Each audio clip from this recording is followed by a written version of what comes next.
दोस्तों, आज की वीडियो में मैं आपको बताने वाला हूँ अवतार फायर एंड ऐश की कहानी। पिछली कहानी में जैक का बेटा मारा गया था। सब उसी का शोक मना रहे होते हैं।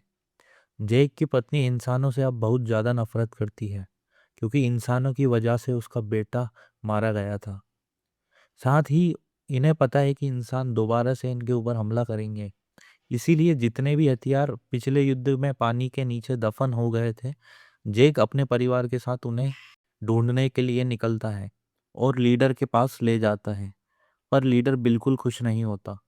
वो कहता है कि हमारे कई साथी मारे गए, यह शोक का समय है और तुम हथियार इकट्ठा कर रहे हो।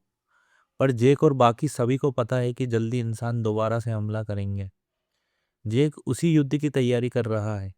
वहीं हमें कर्नल और कैप्टन को दिखाया जाता है, जो पिछले युद्ध में बच गए थे और अब पूरी ताकत के साथ एक बार फिर से वह नाविश के ऊपर हमला करना चाहते हैं।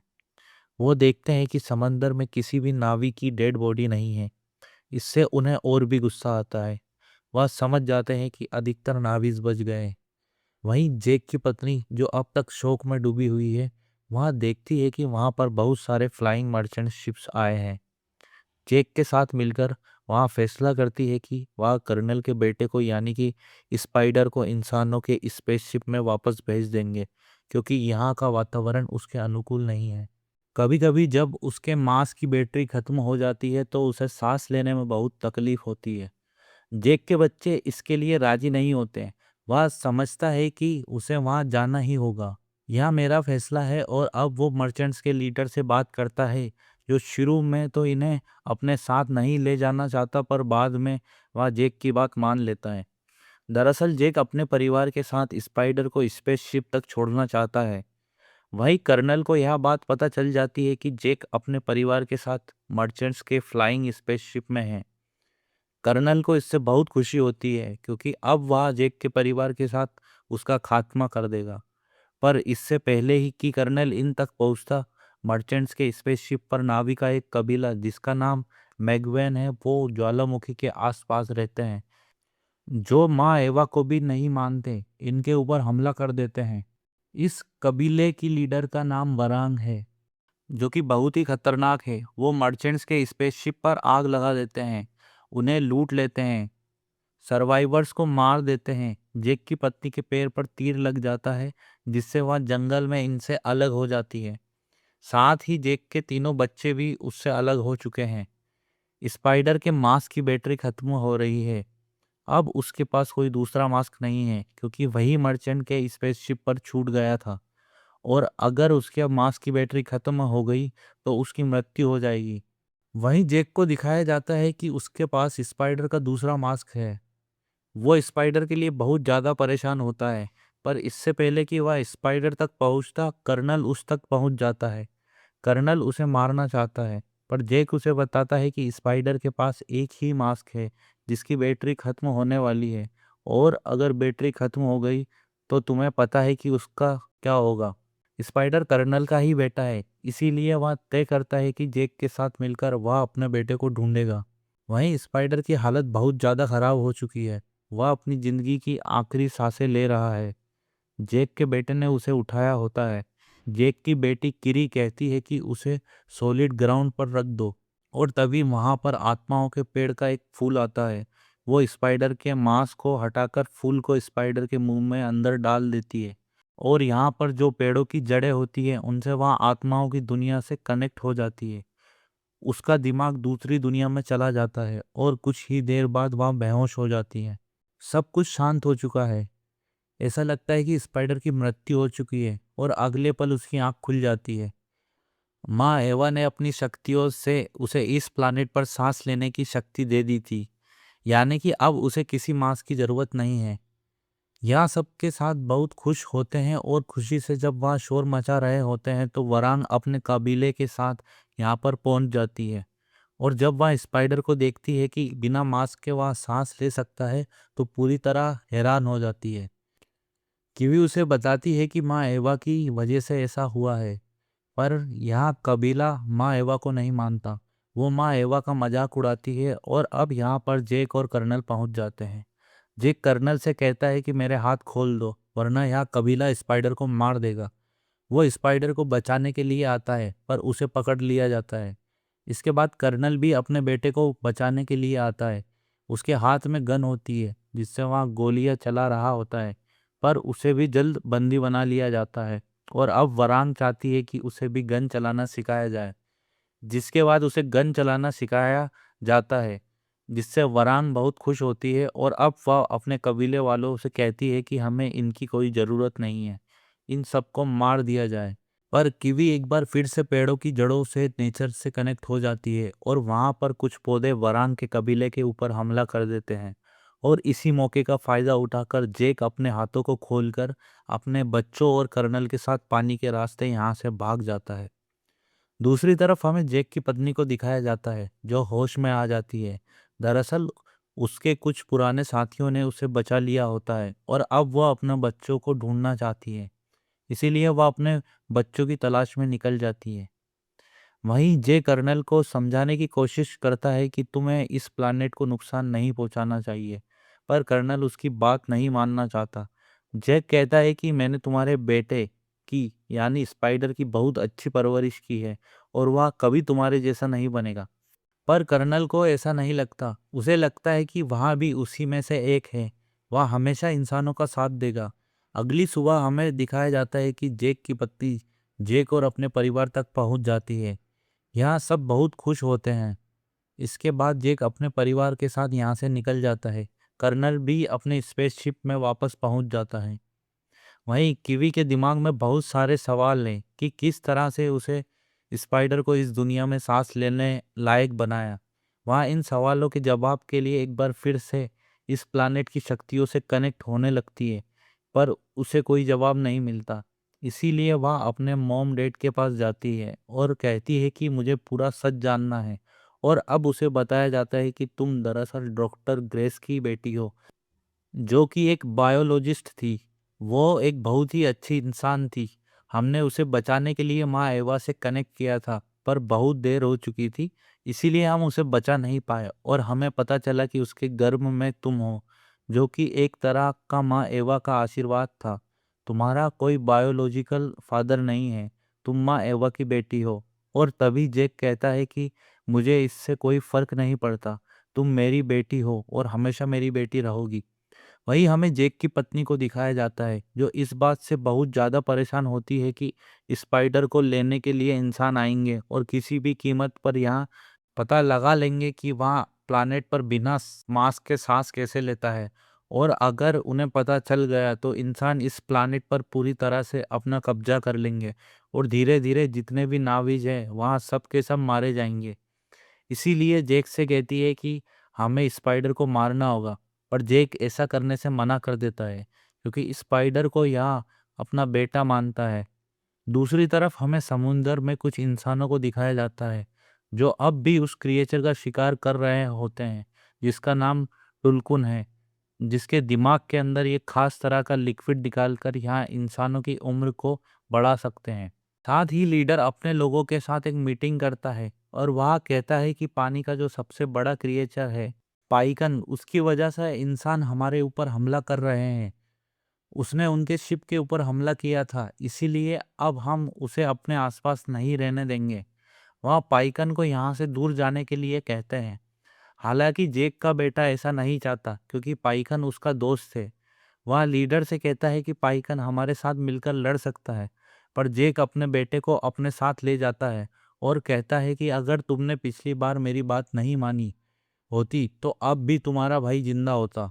जिससे उसके बेटे को बहुत दुख होता है क्योंकि पहले ही वह अपने भाई की मृत्यु का कारण खुद को समझता है। इसीलिए वह यहाँ से चला जाता है। खुद में वह अपनी जिंदगी का खात्मा करना चाहता है, पर वहाँ पर टीवी आ जाती है और उसे समझाती है कि हमें तुम्हारी ज़रूरत है। दूसरी तरफ हमें कर्नल को दिखाया जाता है जो हर जगह अपने बेटे स्पाइडर को ढूंढ रहा होता है, पर उसे स्पाइडर का कहीं कुछ पता नहीं चलता। इसीलिए मैंगवांग कबीले का लीडर वरांग के पास जाता है, उसके लिए बहुत सारे फायर हथियार ले जाता है और कहता है कि मैं चाहता हूँ कि हम साथ मिलकर काम करें। वरांग उसे अपने साथ ले जाती है और बताती है कि कई साल पहले हमारे कबीले के ऊपर अटैक किया गया था, हमारा कबीला मर रहा था। मैंने माँ एवा से प्रार्थना की पर उन्होंने हमारी मदद नहीं की।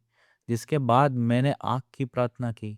मेरे अंदर आग की शक्ति आ गई और तब से हम आग को ही सब कुछ मानते हैं। मेरे पास तुम्हारा साथ देने के लिए कोई वजह नहीं है। बताओ तुम यहाँ पर क्यों आए हो? और अब कर्नल बताता है कि मुझे तुम्हारी मदद की ज़रूरत है। ओरांग कहती है कि ठीक है, पर इसके बदले तुम एक तरह से मेरे गुलाम रहोगे। मैं तुम्हें अपने प्लेजर के लिए इस्तेमाल करूंगी। यानी कि फिजिकली वह उसके क्लोज जाना चाहती है। कर्नल कहता है कि मैं तुम्हें दुनिया का सबसे बेहतरीन हथियार दूंगा। साथ ही तुम माँ एवा को चैलेंज करना चाहती हो। मुझसे बेहतर इंसान इस काम में तुम्हारा साथ देने के लिए और कोई नहीं मिलेगा। और अब ये दोनों एक हो जाते हैं। वहीं कीवी स्पाइडर को सिखा रही होती है कि किस तरह से वह पानी के क्रिएचर से और नेचर से कनेक्ट कर सकता है। दरअसल कीवी उसे पसंद करती है। दूसरी तरफ हमें जैक के बेटे को दिखाया जाता है जो टुलकुन की तलाश में जाना चाहता है, और जब वह यहाँ से जा रहा होता है तो कबीले की लीडर की बेटी भी उसके साथ जाती है क्योंकि वह उसे पसंद करती है। जेक को जब यह बात पता चलती है तो वह अपने बेटे को ढूंढने जाना चाहता है। वहाँ कबीले का लीडर कहता है कि तुम्हारा बेटा बहुत ब्रेव है, तुम्हें कबीले की रक्षा के लिए यहाँ पर रुकना होगा। जेक यहाँ पर रुक जाता है और अब कर्नल इस जगह पर अटैक कर देता है। वो स्पाइडर को पकड़ लेता है और अब वह पूरे कबीले पर हमला करना चाहता है। जेक और पूरा कबीला उसके सामने है। वो जेक से कहता है कि मैं यहाँ से चला जाऊंगा अगर तुम अपनी पत्नी के साथ मेरे साथ चलने के लिए तैयार हो जाओ। जैक कहता है कि अगर तुमने हमारे ऊपर हमला किया तो हम भी हमला करेंगे। यह सब के सब मारे जाएंगे। अगर तुम चाहते हो मैं अकेला तुम्हारे साथ चलने के लिए तैयार हूँ। कर्नल उसकी बात मान जाता है और वहाँ जेक को अपने साथ ले जाता है। जल्दी ये स्पेसशिप में पहुंचते हैं जहाँ पर वरान के सभी लोग भी हैं। यहाँ पर जनरल आती है और कहती है कि मैं चाहती हूँ कि सब यहाँ से चले जाएं, पर कर्नल उसकी बात नहीं मानता। सब के सब अपनी जीत को सेलिब्रेट करते हैं। साथ ही यहाँ स्पाइडर की बॉडी की जांच करते हैं जिससे उन्हें पता चलता है कि उसकी बॉडी के अंदर एक तरह का चेंज आया है जिस वजह से वह इस प्लानिट पर सांस ले पा रहा है। और अगर यहाँ उसे रेप्लिकेट कर दे यानी कि उसी की तरह अपनी बॉडी में चेंजेस कर दे तो इंसान इस प्लानेट पर आराम से सांस ले सकते हैं। दूसरी तरफ हमें जेक के बेटे को और लीडर की बेटी को दिखाया जाता है जो पलकन की तलाश में है, और तभी इनके ऊपर मछलियां हमला कर देती हैं। पर इससे पहले कि वहां जेक के बेटे को मारती, पलकन एक बार फिर से आकर जेक के बेटे को बचा लेती है। दूसरी तरफ इंसानों को पता चलता है कि जल्द ही वह दिन आने वाला है जब सभी टुलकुन मछलियां एक साथ इकट्ठा होती है। वह प्लान बनाते हैं कि सबको हम एक साथ मार देंगे, पर जो यहाँ पर बायोलॉजिस्ट होता है वह ऐसा नहीं चाहता क्योंकि उसे पता है कि यह करना पूरी तरह से गलत है। दूसरी तरफ हमें जेक की पत्नी को दिखाया जाता है जो भेष बदलकर जेक को बचाने के लिए पहुंच जाती है। वरान तक पहुंचकर उसकी गर्दन पर चाकू रख देती है और कहती है कि मुझे जैक के पास ले चलो। पर तभी वहां पर कर्नल आ जाता है जिसके बाद उसे वहां से भागना पड़ता है। वो पूरे स्पेसशिप में तबाही मचा देती है। वहीं बायोलॉजिस्ट यहाँ तय करता है कि वहाँ जैक का साथ देगा। वहाँ नहीं चाहता कि सभी टुलकुल मछलियों को एक साथ मारा जाए। उसे पता है कि यह गलत है, जो जैक को आज़ाद कर देता है और उसे बताता है कि जब सब टुलकुन मछलियाँ एक साथ इकट्ठा होंगी तो इंसान उनके ऊपर हमला करके उनको मार देंगे, और अगर ऐसा हुआ तो सभी टुलकुन हमेशा के लिए इस प्लानेट से गायब हो जाएंगी। और अब जैक यहाँ से अपनी जान बचाकर भागता है। वह एक टैंक के पीछे छुप जाता है। जनरल उसके ऊपर हमला करने का ऑर्डर देती है, पर तभी स्पाइडर जो कि भागकर यहाँ पहुंच चुका था वो टैंक के सामने आ जाता है। उसे पता है कि इंसान उस पर हमला नहीं करेंगे क्योंकि एक वही है जिसकी बदौलत इंसान यहाँ समझ सकते हैं कि इस प्लानेट पर सांस कैसे ली जा सकती है। और अब जैक की पत्नी भी यहाँ पहुंच जाती है और यहाँ सब के सब मिलकर यहाँ से भागने में कामयाब हो जाते हैं। और अब जैक को भी समझ में आ चुका है कि उन्हें स्पाइडर को मारना होगा क्योंकि अगर इंसानों को पता चल गया इस प्लानेट पर सांस कैसे ली जा सकती है तो वहाँ इस पूरे प्लानेट पर कब्जा कर लेंगे। हालांकि उसकी पत्नी उसे ऐसा करने से मना करती है क्योंकि उसने जैक की जान बचाई है। पर जैक कहता है कि मेरे पास इसके अलावा कोई दूसरा रास्ता नहीं है। वह उसे अपने साथ जंगल में ले जाता है और अपने खंजर को निकालता है, पर वह उसे मार नहीं पाता क्योंकि वह उसे अपना बेटा मानता है। उसकी पत्नी भी वहां पर पहुंच जाती है और यहाँ तीनों एक दूसरे के गले लग जाते हैं और वादा करते हैं कि चाहे कुछ भी हो जाए वह हमेशा साथ रहेंगे। और अब जेक पहाड़ियों की ऊंचाइयों पर जाता है जहाँ पर टुरुक रहता है, आसमान में उड़ने वाला सबसे खतरनाक पक्षी। और टुरुक के साथ नीचे आता है और कहता है कि आसपास के सभी कबीलों के पास जाओ और उन्हें कहो कि टुरुक मक्तू ने उन्हें बुलाया है। हमें एक बार फिर से मिलकर जंग करनी होगी। और जब कभी टुरुक मक्तू का नाम सुनते हैं तो सब उसका साथ देने के लिए वहां पहुंच जाते हैं। पर जेक जानता है कि इंसानों का मुकाबला करने के लिए इन्हें और भी ताकतवर होना पड़ेगा। लेकिन टुलकुन मछली के लीडर के पास जाते हैं और कहते हैं कि हमें तुम्हारी मदद की जरूरत है। टुलकुन मछलियां कभी दूसरों के ऊपर हमला नहीं करती, इसीलिए वह कहती है कि इसका कोई दूसरा रास्ता निकालना होगा। जैक उन्हें समझाता है कि अगर हमने उन्हें नहीं रोका तब तक नहीं रुकेंगे, तब तक वह आखिरी टुलकुन को अपना शिकार नहीं बना देते। और तभी यहाँ पर जैक का बेटा और सरदार की बेटी आ जाती है, जिनके साथ एक बहुत जख्मी टुलकुन भी होती है। उस पर कई बार वार किया गया था और टुलकुन बताती है कि मेरे सभी परिवार वालों को मार दिया गया, किसी तरह से मेरी जान बच गई। और जब उस टुलकुन की यह हालत देखते हैं तो बाकी टुलकुन अब यह फैसला करती है कि वह जैक का साथ देंगी, वह इंसानों के खिलाफ लड़ेंगी। दरअसल पाइकन को इसीलिए निकाल दिया गया था क्योंकि उसने इंसानों के शिप के ऊपर हमला किया था। पर अब सबको एहसास हो चुका है कि उन्हें मिलकर इंसानों का सामना करना पड़ेगा। और अब अगले दिन हमें दिखाया जाता है कि जहां पर कर्नल और जनरल अपने सभी हथियारों के साथ टुलकुन्स का शिकार करने के लिए पहुंच जाते हैं। लेकिन सबसे पहले टुलकुन्स का लीडर ही उन पर हमला कर देती है। वहां कुछ चंद पलों में ही इंसानों का एक शिप को पूरी तरह तबाह कर देती है। जेक और उसके साथी भी अब इंसानों के ऊपर हमला कर देते हैं। पर अब यहाँ पर वरांग का ट्राइबल कबीला भी आ जाता है, वहां भी पहुंच जाते हैं, जो कि जेक और उसके साथियों के ऊपर हमला कर देते हैं। यह बहुत ही खतरनाक फाइटर्स हैं, इनसे जीतना इतना आसान नहीं है। कीवी को इस बात का एहसास हो जाता है, वह पानी के अंदर कूद जाती है और वहां से माँ एवा से कनेक्ट हो जाती है ताकि वह इनकी मदद कर सके। और सब यहाँ पर स्पाइडर भी आ जाते हैं जो उसका हाथ पकड़कर माँ ईवा से कनेक्ट होने की कोशिश करते हैं। साथ ही यहाँ पर जेक की छोटी बेटी भी आ जाती है और अब यहाँ तीनों के तीनों मिलकर माँ एवा से मदद मांगते हैं। पर तभी इनके सामने एक ब्लास्ट होता है जिससे इसका माँ एवा से कनेक्शन टूट जाता है। वहीं वरान और उसका कबीला जिनके पास आग की शक्ति है, वो जेक की पत्नी के पक्षी के पंख को जला देते हैं जिससे वह नीचे गिर जाती है। साथ ही जेक के सबसे बड़े पक्षी टुक को भी मार देते हैं जिससे वह नीचे गिर जाता है। लीडर की पत्नी जो कि प्रेग्नेंट है उसे भी जख्मी कर दिया जाता है। जेक अपनी पत्नी के पास पहुंच जाता है जो कि जख्मी है। वह कहता है कि अब तुम किसी के ऊपर अटैक मत करना, तुम्हें अपना ध्यान रखना होगा। वो जेक से कहती है कि लीडर की पत्नी जख्मी है, वह प्रेग्नेंट है, तुम्हें उसे बचाना होगा। जल्दी यहाँ उसे अपने पास ले आते हैं, जो कि अपनी जिंदगी की आखिरी सांसें ले रही है, पर मरने से पहले वह एक बच्चे को जन्म देती है। वहीं जेक का बेटा भी यहाँ पर आ जाता है। जेक उसे कहता है कि तुमने बहुत अच्छा काम किया, तुम्हारी वजह से टुलकुन्स ने हमारा साथ दिया, मुझे तुम पर गर्व है। वहीं हमें किरी को दिखाया जाता है जो अब भी पानी के अंदर होती है।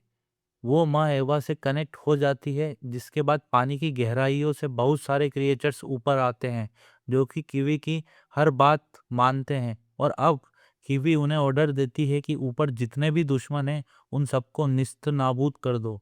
साथ ही जेक का टुरुक भी जिंदा है, वहाँ जोर से चिल्लाता है, जिसके बाद बहुत सारे पक्षी वहाँ पर आ जाते हैं जो कि इंसानों और वारान के कबीलों मैगवेन के ऊपर हमला कर देते हैं। जनरल को समझ में आ जाता है कि वह इस जंग को नहीं जीत सकते। वो यहाँ से निकलना चाहती है पर उसे पता चलता है कि स्पेसशिप के थ्रस्टर्स काम नहीं कर रहे हैं, इसीलिए वह फैसला करती है कि स्पेसशिप को छोड़कर वह अपनी जान बचाकर यहाँ से भाग जाएंगे। दूसरी तरफ हमें कर्नल और वरांग को दिखाया जाता है, जिन्होंने जेक की पत्नी, उसकी छोटी बेटी और उस नवजात शिशु को, जिसका अभी अभी जन्म हुआ है, बंदी बना लिया होता है। वह इंटरकॉम से जेक को धमकी देता है और कहता है कि अगर तुमने स्पाइडर को मुझ तक नहीं पहुंचाया तो मैं इसको मार दूंगा। स्पाइडर इस बात को सुन लेता है और वह कहता है कि मैं जल्दी तुम तक पहुंचने वाला हूँ। जल्दी वह कर्नल के सामने होता है, पर तभी वहां पर जेक आ जाता है, जो वरांग के लोगों के ऊपर हमला कर देता है। यहाँ पर वरांग जेक की पत्नी को मारना चाहती है, पर तभी कीवी उसके सामने आ जाती है, जो उससे कनेक्ट हो जाती है और कहती है कि माँ एवा तुमसे ज्यादा शक्तिशाली है। वरांग को भी माँ एवा की शक्तियों का एहसास हो जाता है और वहां अपनी जान बचाकर वहां से भाग जाती है। वहीं कर्नल यहाँ से स्पाइडर को लेकर जा रहा होता है, और जेक उसका पीछा करता है और वह स्पाइडर को पकड़कर नीचे ले आता है। पर अब वह उस जगह पर है जहाँ पर बहुत ही ज्यादा मैग्नेटिक फील्ड है। वहां पर गिरने का मतलब मौत है, और अब कर्नल भी आ जाता है, जो जेक के ऊपर हमला करना चाहता है। पर इससे पहले कि वह ऐसा करता, उसी का बेटा यानी कि स्पाइडर कर्नल के हाथ पर बो से हमला कर देता है और उसे जख्मी कर देता है, जिसके बाद जेक उसके ऊपर हमला करता है। यहाँ दोनों के दोनों मैग्नेटिक फील्ड के आसपास लड़ रहे होते हैं। वहीं स्पाइडर एक बार फिर से बो में एरो को सेट कर रहा होता है, और तभी वहां स्लिप हो जाता है। वह मैग्नेटिक फील्ड के अंदर गिरने वाला होता है। कर्नल यहाँ देख लेता है और वह उसे बचाने के लिए उसका हाथ पकड़ लेता है। जेक को भी इन्हें बचाने के लिए जाना पड़ता है, जो कि कर्नल का हाथ पकड़ता है। और अब यहाँ दोनों के दोनों नीचे चट्टान से लटके हुए हैं। जेक उन दोनों को ऊपर खींच लेता है, और अब यहाँ पर जेक की पत्नी और उसके बच्चे आ जाते हैं, जो कि कर्नल के ऊपर अटैक करना चाहते हैं। जेक उन्हें ऐसा करने से रोकता है। कर्नल को समझ में आ चुका है कि उसकी हार हो चुकी है, इसीलिए वह चट्टान से कूद जाता है, जिसके बाद उसकी मृत्यु हो जाती है। जेक और उसका पूरा परिवार एक बार फिर से एक साथ है। इसके बाद यहाँ सब पानी के अंदर जाते हैं, जहाँ पर यहाँ माँ एवा से कनेक्ट होते हैं। साथ ही कबीले ने पलकन को भी एक्सेप्ट कर लिया था, जिसको पहले यहाँ से बहुत दूर भेजा जा रहा था। अंत में हमें एक लाइन सुनाई जाती है, लाइट ऑलवेज रिटर्न्स, यानी कि रोशनी हमेशा वापस आती है। इसी के साथ यहाँ फिल्म की कहानी यहीं पर खत्म हो जाती है। उम्मीद करता हूँ आपको यह कहानी पसंद आई होगी।